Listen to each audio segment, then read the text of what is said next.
প্লেয়ারদের মনোবল বৃদ্ধি করা বা তাদের কনফিডেন্স বিল্ড আপ করার জন্য আমরা এবং যারা ক্রিকেট সংশ্লিষ্ট যারা আছেন সকলের মনোবল বৃদ্ধি করার জন্য আমরা একটা প্লেয়ার্স ক্রিকেট অ্যাওয়ার্ড নাইট করব এবং সেটা আমরা কন্টিনিউ করব 1 বছরের জন্য না। প্রথমে আমরা একেবারে অ্যাটলিস্ট একটা কন্ট্রাক্টে আসবো বা একটা টেমপ্লেটে আসবো কীভাবে আমরা এই পুরস্কারগুলো দিব সেটা আমরা একটা 4 বছর বা 5 বছর একটা প্ল্যান করছি।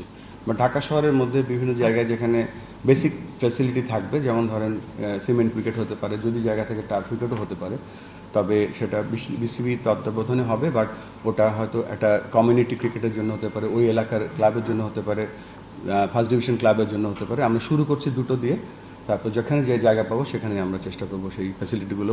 একটা হচ্ছে গোপীবাগে, হ্যাঁ, আর ইন্দিরা রোড সে আমরা 2-3টা মানে মাঠে মাল্টিপারপাস, মিঠু ভাই যেটা বললো মাল্টিপারপাস ক্রিকেটই প্র্যাকটিস হবে সেখানে, কিন্তু সেখানে ক্লাবও করবে, ফার্স্ট ডিভিশন ক্লাবও করবে আর কমিউনিটিও করবে, so that everybody can use that facility. Team except the national team ইন্ডিয়াতে ইংল্যান্ডে গিয়েছে, তারা দেশের তাদের কিছু সিদ্ধান্ত অপেক্ষা করছে সরকারের পক্ষ থেকে। এবং তাদের আন্ডার-23 টিম শ্রীলঙ্কায় যাওয়ার কথা ছিল, সেটাও পোস্টপোন হয়েছে।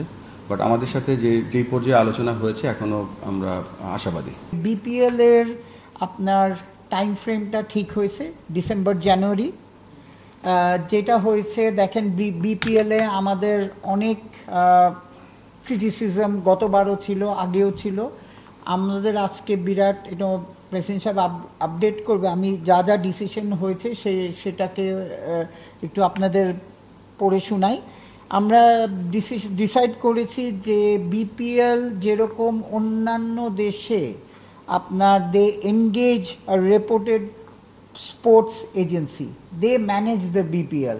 হ্যাঁ, আপনি আইপিএল বলেন অ্যান্ড পাকিস্তান লিগ বলে, পিএসএল বলে, former elite umpire Simon Taufel, সে নানান দেশের আম্পায়ার ডেভেলপমেন্ট, ইভেন সে আইসিসির সেও সিমিলার কাজ করে। তো তার সাথে আমরা লাস্ট 4-5 মাস আমরা অনেক দিন ধরেই কথা বলছিলাম, কিন্তু এটা এখন আমরা করেছি কি এটা এখন অ্যাপ্রুভ করা হয়েছে বোর্ডে, যে এটা দিয়ে হবে কি আম্পায়ার পাথওয়ে স্ট্যাবলিশ করা হবে of a clear progressive development of framework, umpire assessment process, criteria, implementation of objective and transparent evaluation mechanism korbo amra, grading policy, develop a standardized grading system including defined criteria for promotion and demotion.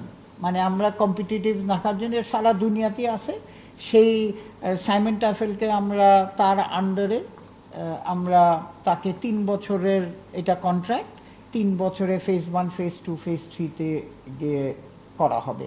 Plus basically এটা দিয়ে আমরা আরও কিছু 10-15-20 জন umpire trainer তৈরি করা হবে, যেটা part of আমাদের যে নিউ প্ল্যানিং প্রোগ্রেস, সেই অনুযায়ী সারা বাংলাদেশে আমরা আম্পায়ার ডেভেলপমেন্ট এইটারই পার্ট হবে।